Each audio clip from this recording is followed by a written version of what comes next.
A four-member panel assembled by the Corps issued a 99-page report this week citing climatic extremes that appear to be getting bigger and more frequent. The group added the Corps was not negligent in its duty to manage the flood.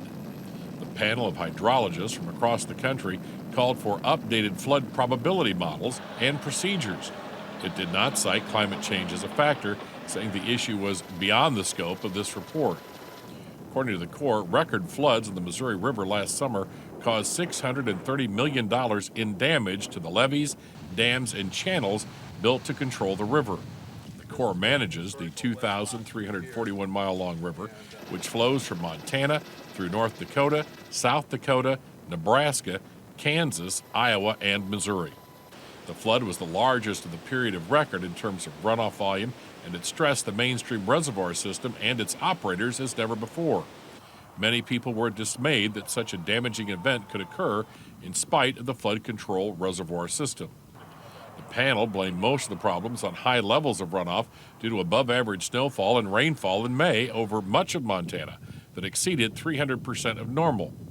Neither the Corps or other forecasting groups predicted the runoff. The agency is bound to strict protocols contained in its master manual to manage the river, which force the release of water from full upstream reservoirs, leading to downstream flooding. The panel called for a review of storage allocations to include plans accommodating high levels of water like those experienced in 2011. The Corps is required to keep water in upstream reservoirs it manages for 8 competing uses: flood control, irrigation, navigation, hydroelectric power generation, water supply, water quality, recreation, and fish and wildlife enhancement. Flood control requires leaving reservoirs as empty as possible, while the other users, like recreation, necessitates water be kept in the reservoirs. Other panel recommendations included improved monitoring of pending snowmelt in plain states, mimicking that conducted in the northern Rocky Mountains that feed the river.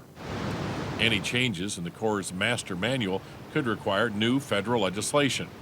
The last time the master manual was thoroughly updated was in 2004, when it took 14 years and cost $33 million to complete.